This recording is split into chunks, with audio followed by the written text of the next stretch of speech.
And then when you think about question 2, what type of presentations are you required to deliver?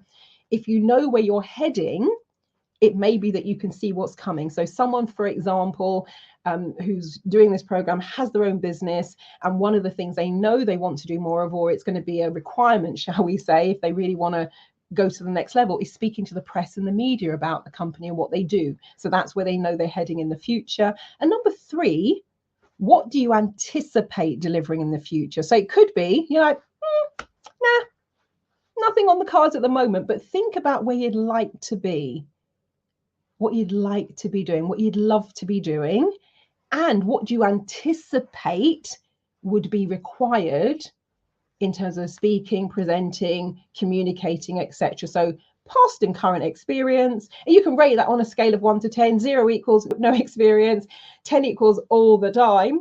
Type of presentations you're required to deliver. So that might be meetings, events, online events, networking events, one-to-one appraisals, attending interviews, whatever it might be. And then also thinking about what do you anticipate for the future. So a minute or so just to get your head around that and just jot down some numbers and some ideas. And the reason I put the table up, you can just do it as a list format. If you're someone who likes tables and graphs, that's just an example of how you might structure it. So you might have the type of meeting, what role do you play? So it might be you're required to speak at meetings.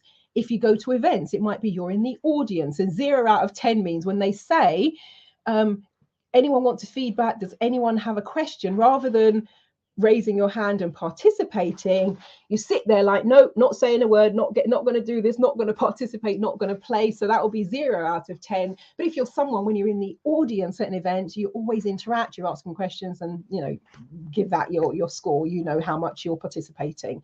Could be that you're at networking events, you're an attendee. That might be your forte, where it's more one-to-one. So you might be 7 out of 10, or it might be, nope, hate those, even worse, have to go out and talk to people and break the ice. So that's just one of the ways. And then I just put in, future examples, promote your services. It might be that you're looking to run your own events. It might be that you want to do live streams. And the role would be, if it was about promoting your services, your role might be you're the one talking to the press.